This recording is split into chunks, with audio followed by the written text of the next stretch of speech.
Manish, how old are you? क्या करते हो? सर अभी मैं 24 इयर्स कंप्लीट हुआ है और मैं फ्रीलांस वीडियो एडिटिंग करता हूँ और साथ में इंदौर में लाइब्रेरी भी ऑन करता हूँ, मतलब लाइब्रेरी चला रहा हूँ अभी तो आपकी टोटल इनकम आज के दिन है 35,000 रुपए। मैं अगर आपके दोनों सोर्सेस ऑफ इनकम देखूँ, एक तो लाइब्रेरी हो गया और एक वीडियो एडिटिंग हो गया, हाँ। दोनों में ही आप कुछ कमा नहीं रहे हो, ऑनेस्टली बताओ तो। हाँ। आप बात करते हैं आपके ईएमआईज की। सबसे पहले आपने बोला आपका बाइक लोन एक है। हाँ। नेक्स्ट कंप्यूटर का लोन है, उसकी 1500 EMI है। इसके अलावा पे लेटर यूज़ करता हूँ, तो फ्लिपकार्ट और अमेजन का पे लेटर है। मनीष भाई, आप एक फ्रीलांसर हो, आपको ये समझ आ रहा है?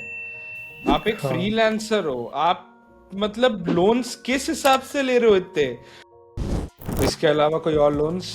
इसके अलावा पर्सनल लोन है, पर्सनल लोन किस चीज के लिए लिया था? वो लाइब्रेरी के लिए।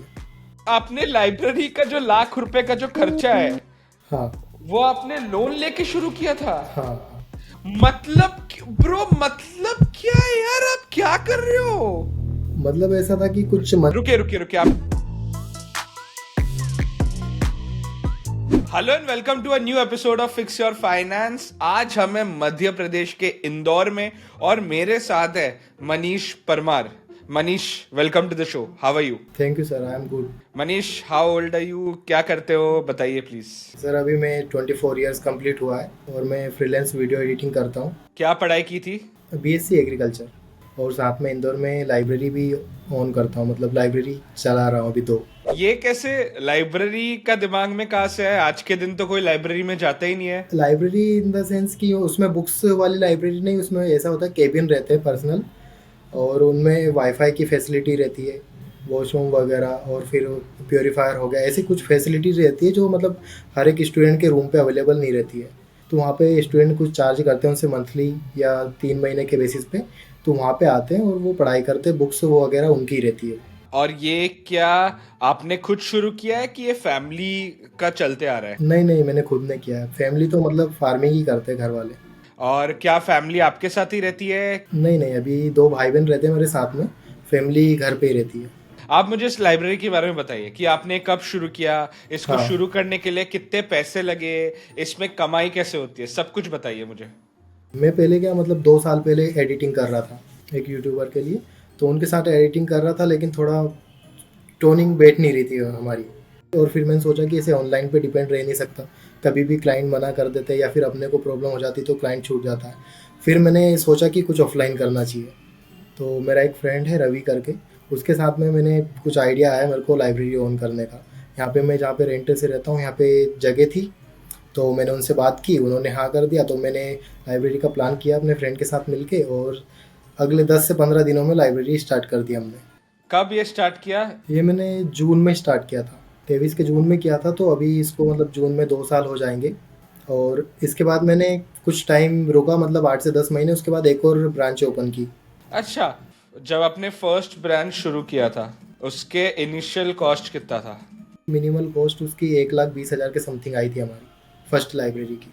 And this excludes the monthly rent? नहीं, इसमें इंक्लूड कर सकते हैं, वो भी इंक्लूड होके। ठीक है, रेंट कितना है? 10,000। तो मतलब 1,10,000 आपका सेटअप कॉस्ट है। Capacity of this library? 40 seating है अभी इसमें। इलेक्ट्रिसिटी में कितना जाता है? सिटी में 2500। 2500 पर ब्रांच? नहीं, इस वाले के लिए उसमें ज़्यादा जाता है। उसके बाद और क्या क्या खर्चे है? 1100 के समथिंग वाईफाई जाता है, और 1,000 रुपये मेंटेनेंस लेके चलते हैं। और उधर बैठता कौन है? उधर मतलब ऐसा रहता है कि एडमिशन के टाइम पे मेरे भाई बहन ही पढ़ते उसमें एक दो, तो वो मैनेज कर लेते, और मेरा रूम भी यहीं पे, तो मैं भी चले जाता हूँ कभी कॉल आता है तो। ठीक है, तो कोई एम्प्लॉय कॉस्ट जीरो है? Zero zero. अब बात करते हैं रेवेन्यू की। हाँ। इसमें आपका मंथली फी कितना है? मंथली फ़ी स्टार्टिंग होता है मिनिमम प्लान 500 रुपये से, ये मिनिमम है, और मैक्सिमम भी जाता है 800 तक फुल टाइम के लिए जो ज्वाइन करता है उसके लिए। और अभी आपके कितने कस्टमर्स हैं, टोटल कस्टमर्स? अभी 27 है। तो आपका करीब 13,500 से 20,000 के बीच में हाँ हाँ। आपका रेवेन्यू है। कितना रेवेन्यू है पिछले महीने का, बताया आपको? पिछले महीने तो थोड़ा डाउन था, लेकिन ऑन एवरेज हम साल भर का पूरा एवरेज लेके चले तो 25,000 के समथिंग हो जाता है। Average monthly revenue is 25,000 and आपका मंथली कॉस्ट 14,000। तो आपका 10,000 रुपए बन रहा है। हाँ, 8 से 10 हज़ार रुपये मान सकते हैं। और ये आपका है कि आपके और आपके पार्टनर दोनों का है? ये दोनों का है। एंड दूसरे ब्रांच में भी यही एक्सपेक्ट कर रहे हो? उसमें ज़्यादा है। उसमें अच्छा। क्या है, ये हमने स्टार्टिंग किया था तो इतना नॉलेज नहीं था। फिर उसके बाद यहाँ पे जो गलतियाँ की थी वो वहाँ पे इम्प्रूव करी हमने। फैसिलिटी में भी इम्प्रूवमेंट किया। सीटिंग एरिया भी ज़्यादा है वहाँ पे, तो वहाँ पे अभी 56 सीटर है वो। और बाकी खर्चे आपके कितने हैं उसमें? मैक्स टू मैक्स 20 हज़ार। और अगर जैसे ऐसे 50 अभी हो, 50 लोग फुल कैपेसिटी में 41,000 रुपीज कमा सकते हो आप। हाँ हाँ। तो इन दोनों ब्रांच में मिला के आपका टोटल प्रॉफिट करीब 35,000 होगा, डिवाइडेड बाय 2। दो पार्टनर है इसमें। हाँ हाँ। 17,500। ठीक है। उसके बाद आता है वीडियो एडिटिंग। वीडियो एडिटिंग में अभी आप फ्रीलांसर हो। हाँ। आपके कितने क्लाइंट्स है? अभी मतलब 3 महीने पहले अच्छे क्लाइंट थे और अच्छा उधर से भी बन जाता था, अर्निंग हो जाती थी। लेकिन अभी थोड़ा एवरेज से चल रहा है, तो मतलब 10 हज़ार एवरेज मान सकते हैं पिछले 3 महीने से। और 3 महीने पहले कितना था भाई? 3 महीने पहले एवरेज 20 हज़ार हो जाता था मिनिमम। चलिए, तो ये तो हो गई आपकी इनकम। मैं अगर आपके दोनों सोर्सेस ऑफ इनकम देखूं, एक तो लाइब्रेरी हो गया और एक वीडियो एडिटिंग हो गया, हाँ दोनों में ही आप कुछ कमा नहीं रहे हो, ऑनेस्टली बताओ तो, है ना? और आप कितने साल से एडिटिंग कर रहे हो? टोटल 3 साल से कर रहे हो, राइट? हाँ। 3 साल से फोन में कर रहे हो, 1.5 साल से आपने पीसी ले लिया अपना। पीसी ले लिया। पीसी में कितना खर्चा हुआ था? पीसी में 1 लाख का हो गया था। ₹1,00,000 का आपने पीसी बिठाया है, और उससे अगर आप महीने का 10,000 कमा रहे हो, मतलब क्या है? ये 10 हज़ार अभी पिछले 3 महीने का एवरेज है। उसके पहले कितना था भाई? उसके पहले मिनिमम 20 हज़ार था। तो वो भी उतना ज्यादा नहीं है ना? हाँ हाँ। क्योंकि वीडियो एडिटिंग एक ऐसा काम है जिससे ऐसा नहीं है कि आप जो लोकेलिटी में, उस लोकेलिटी से ही आपको धंधा मिलेगा। हाँ आपके पास अगर अच्छा इंटरनेट है, आप किसी भी क्लाइंट के लिए वीडियो एडिट कर सकते हो, हाँ। है ना?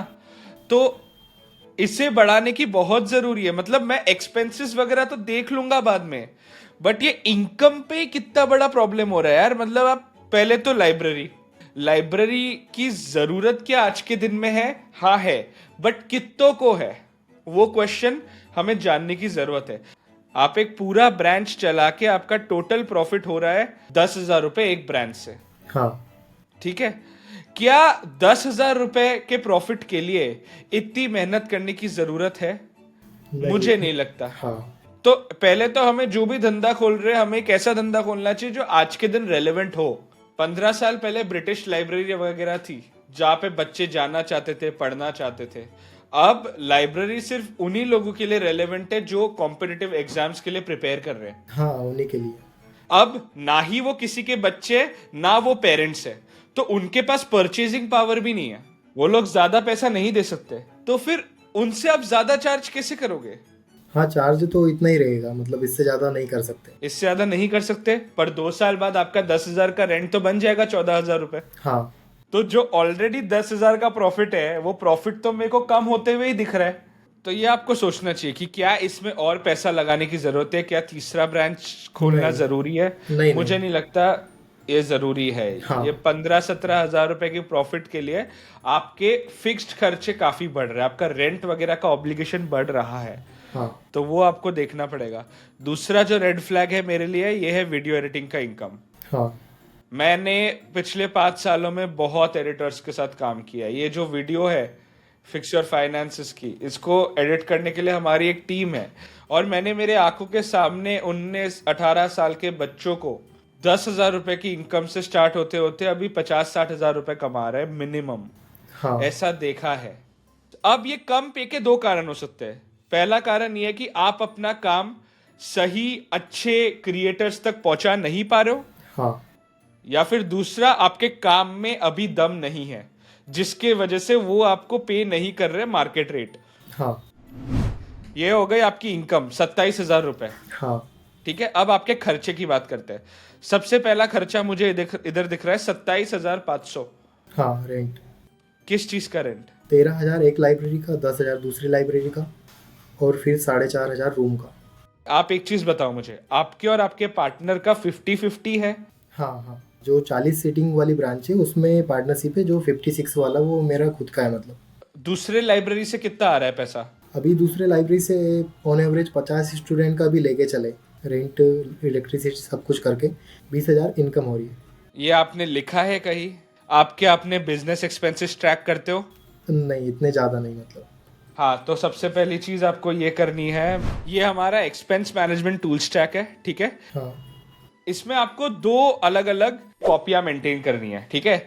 ये हो गया आपका बिजनेस वाला स्टैक, ठीक है? इसमें आप हाँ लिखिए library one rent, library one newspaper, और ऐसे करके जो भी खर्चे होते हैं आपके दोनों हाँ लाइब्रेरीज के, ये आप बिजनेस एक्सपेंस मैनेजमेंट स्टैक में डालिए। ठीक है और अपने सारे खर्चे आपको इसमें नोट करना है। ठीक है।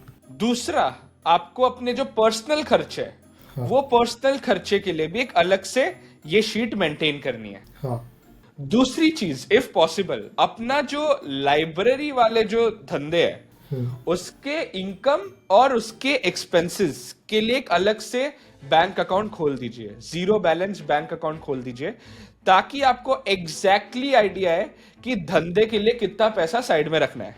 हाँ धंधे के खर्चे धंधे के पैसे से ही आना चाहिए। ठीक है। अब आप मुझे बताओ, लाइब्रेरी से दोनों लाइब्रेरी का टोटल प्रॉफिट कितना होगा? ओनली प्रॉफिट टोटल होगा 25,000। ठीक है, तो आपकी टोटल इनकम आज के दिन है 35,000 रुपए, ठीक है? अब आपके खर्चे की बात करते हैं। हाँ सबसे पहले आपका रेंट कितना है? घर का रेंट, बाकी तो रेंट हो गया, 4,500 आपका घर का रेंट है। हाँ नेक्स्ट है इलेक्ट्रिसिटी। आपके घर के इलेक्ट्रिसिटी का कितना खर्चा है? 500। आप घर में किसके साथ रहते हैं? कोई है रहता है आपके साथ? 2 भाई बहन है। नेक्स्ट है खाने पीने का। घर के राशन में कितना जाता है? 3,000। और उसके अलावा कोई कुक आते हैं जो घर नहीं। में खाना वाना बनाते? नहीं नहीं, साफ सफाई भी खुद करते हैं आप लोग? खुद ही करते हैं। हाँ क्या आपके पास कोई गाड़ी या स्कूटर है अभी करंट? हाँ, बाइक है। क्या वो लोन में ली है? हाँ, लोन पे है, और उसका अभी 30,000 लोन बाकी है। उसका कितना ईएमआई है? 5,000 मंथली, सॉरी। तो आपका 5,000 मंथली है। कितना बचा है अभी? अभी 30,000 रिमेनिंग है।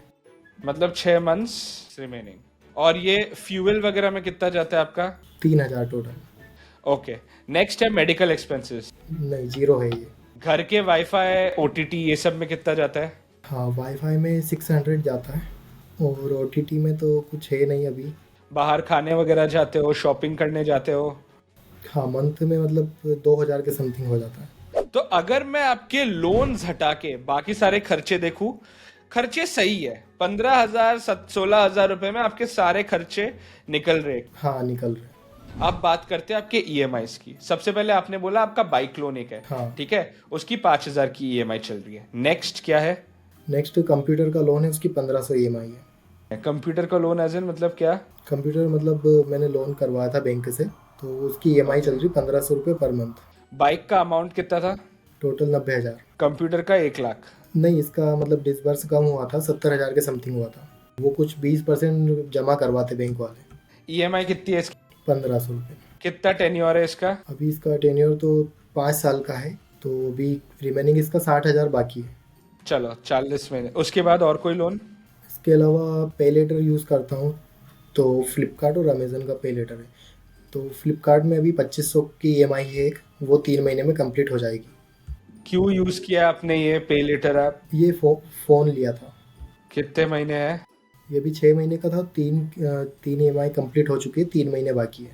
2,500 रुपए की ईएमआई है। इसके अलावा कोई और लोन्स? इसके अलावा पर्सनल लोन है, लेकिन अभी वो कुछ पे नहीं कर रहा हूँ उसका। भाई मनीष भाई, आप एक फ्रीलांसर हो, आपको ये समझ आ रहा है? आप एक हाँ फ्रीलांसर हो, आप मतलब लोन्स किस हिसाब से ले रहे हो इतने? आप अपना धंधा ग्रो कैसे कर पाओगे अगर आप हर महीने आपका फिक्स्ड ईएमआई ही इतनी है? आप ये सोचो, एक उसूल होता है फ्रीलांसिंग का कि फ्रीलांसिंग के पैसों से ही एसेट खरीदा जाता है। हाँ आपने वीडियो एडिटिंग शुरू की, फिर शुरू करने के बाद कंप्यूटर के पैसे आपने सेव नहीं किए, आपने उस कंप्यूटर के भी पैसे के लिए लोन लिया। हाँ, वही सबसे बड़ा प्रॉब्लम रहा मेरे साथ, मतलब इन्वेस्टिंग और सेविंग कुछ कर नहीं पाया, क्योंकि जो यहाँ पे एक्सपेंसेस थे इंदौर के, वो मैं खुद ही करता था। तो और कौन करेगा? स्टार्टिंग में जैसे आया मैं यहाँ पे, कुछ काम नहीं था मेरे पास, हाँ, तो वो भी मतलब खुद रिस्पॉन्सिबिलिटी खुद मेरे ऊपर ही थी, मतलब घर वालों से मैं कुछ लेता नहीं था। कॉलेज खत्म हो गया था ना? हाँ, 1 साल बाकी था, फिर भी नहीं लेता था मतलब उनसे। बट क्यों नहीं लेता था? क्या घर पे कोई आर्थिक प्रॉब्लम्स थी कि आपको नहीं लेना था? हाँ, नहीं लेना था, इतनी तो वो आर्थिक से भी, ज़्यादा भी प्रॉब्लम नहीं थी। तो फिर वो भी तो मतलब बेवकूफी ही कहूंगा कि आपके पास कोई इनकम सोर्स है नहीं। आपको बनना था असली मर्द, हाँ, ठीक है? हाँ। तो आपने नहीं लिए लोगों से पैसा, मम्मी पापा से पैसा नहीं लिया और आप लोन लिए जा रहे हो। उनका ऐसा था कि जितना यहाँ पे खर्च होता था ना उतना दे नहीं पाते वो। ठीक है, पर जो वो अपने हिसाब से जो दे पाए खुशी खुशी, वो ले लेना चाहिए। क्योंकि अगर आप लोन्स वगैरह के चक्कर में पड़ जाओगे 21-22 की उम्र में, तो फिर जिंदगी में कभी फोकस ही नहीं कर पाओगे करियर में। हम्म। पर्सनल लोन किस चीज के लिए लिया था? वो लाइब्रेरी के लिए। आपने लाइब्रेरी का जो लाख रुपए का जो खर्चा है, हाँ, वो आपने लोन लेके शुरू किया था? हाँ, हाँ। मतलब ब्रो, मतलब क्या है यार, आप क्या कर रहे हो?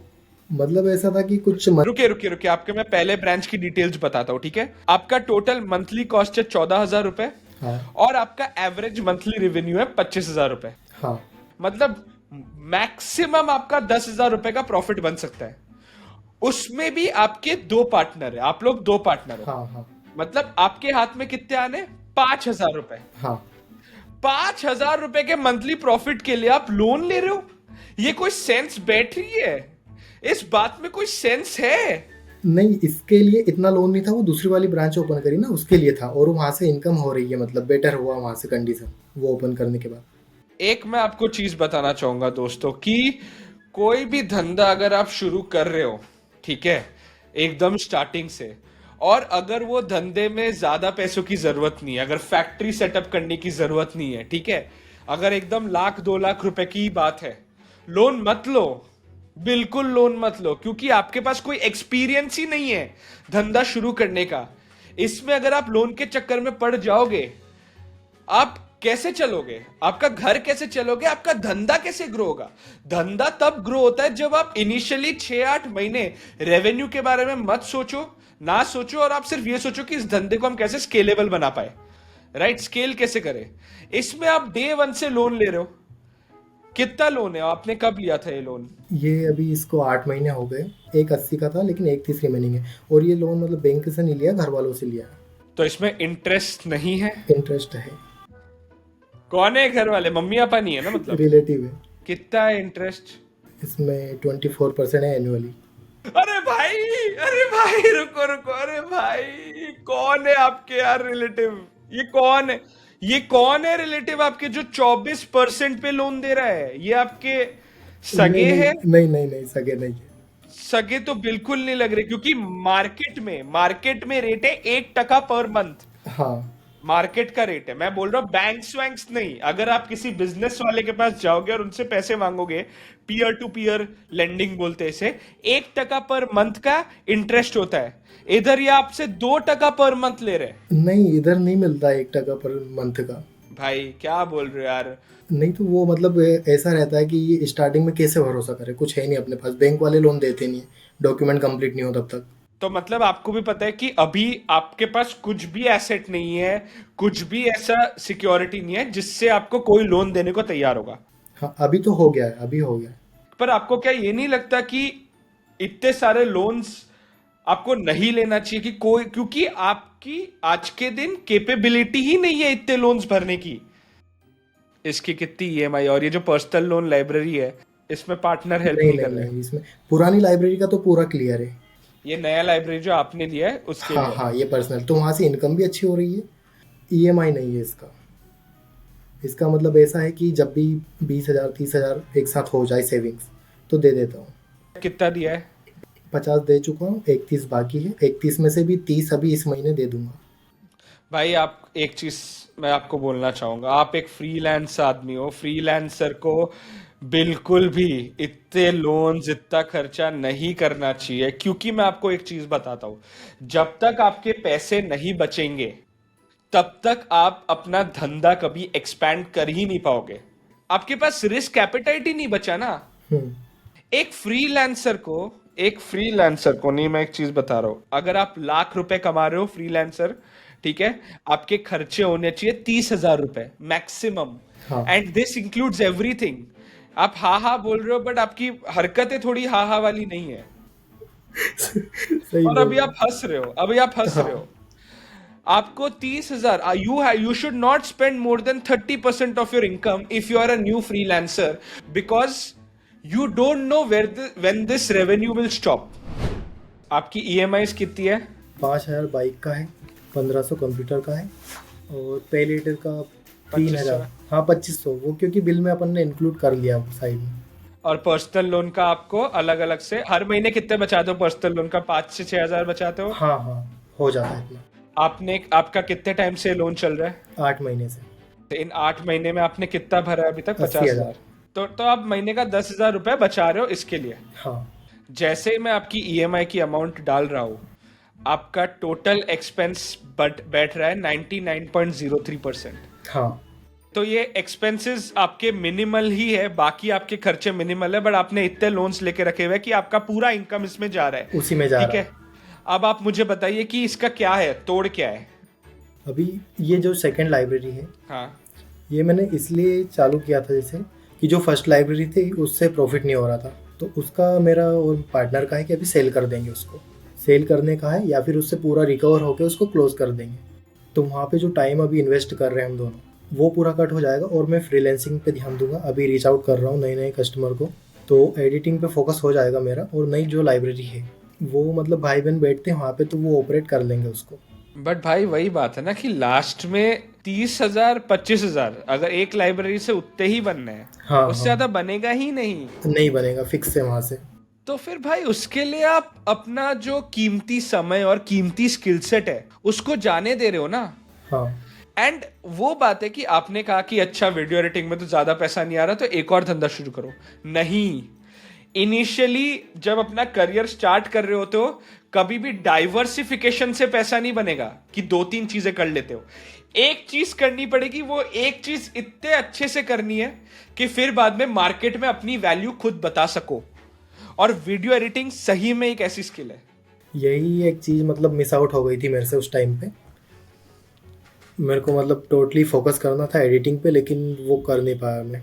एज अ फाइनेंशियल प्लानर, अगर मैं आपकी करंट स्थिति को देखूं, ठीक है, तो मैं यही बोलता कि आपका जो ये वाला बड़ा लोन है, ठीक है। इस लोन को बैंक लोन में कन्वर्ट कर दो कि कोई बैंक से लोन ले लो। हाँ, अभी उसकी प्लानिंग चल रही है।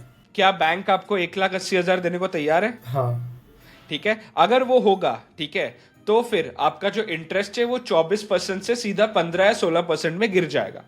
तो आपका टोटल ब्याज कम हो जाएगा।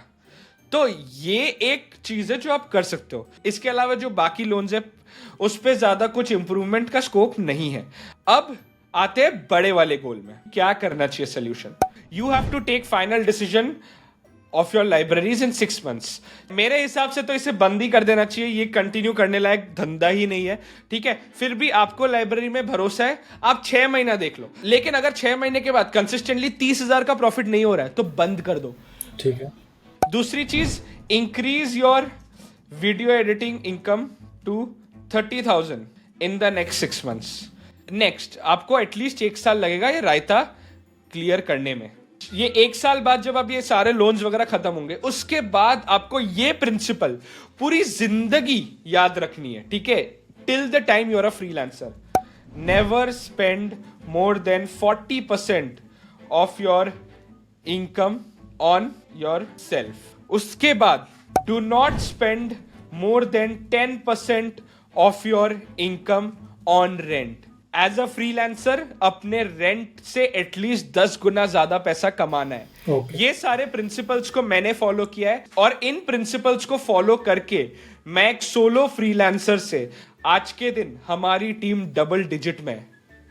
This growth has only happened because I was following these principles, and of course I was lucky enough to find the right people in my journey. But ये basics आपको follow करने हैं। Okay. Next, अगर आपको 10 साल बाद घर खरीदना है और तब अगर आपकी इनकम, फ्रीलांसिंग की इनकम स्टेबल हो गई है, तो आप होम लोन लो। इसके अलावा आपको कोई लोन नहीं लेना है एज अ फ्रीलांसर। ओके। आप ये सोचो कि आपने 3 साल से पैसा कमाया है, हाँ। पर आपने 1 रुपए भी सेव या इन्वेस्ट नहीं किया है। ठीक है, and last goal, this is the last goal and the most important goal, you need to create an emergency fund of at least 6 to 8 months of your expenses. As a freelancer, this is the most important rule. Okay क्योंकि अगर आपके पास एक savings pool नहीं है तो फिर कई बार आपके करियर में आपको उन लोगों के लिए काम करना पड़ेगा जिनका काम आपको अच्छा नहीं लगता या फिर जिनके काम पे आपको भरोसा ही नहीं है. हाँ मनीष भाई, ये 5 चीजें आपको फॉलो करनी है. ये 5 चीजें आपको हाँ. प्रिंट करनी है. ठीक है. To all the freelancers out there, follow these principles, take a print out, put it up on your wall and रोज देखो. That's all for today's video guys. आज बात मनीष जी से हो रही थी, बट बहुत सारे लोग हैं इंडिया में जिनको ये लगता है फ्रीलांसिंग तो बड़ा आसान है, इसमें तो इतना पैसा मिलता है ना. लेकिन अगर आप फ्रीलांसिंग में डिसिप्लिन नहीं रखोगे तो कुछ नहीं होगा. आपको पता भी नहीं चलेगा कब लाइफ के 3-4 साल निकल गए. You have to upgrade your skill set every 3 months to be relevant in the market. आज के लिए इतना ही. Please hit the like button if you like our videos, and if you are new to the channel please consider subscribing. यार बहुत सारे लोग ये वीडियोस देखते हैं बट सब्सक्राइब नहीं करते. Your love and support keeps us motivated. Thank you so much. Good bye.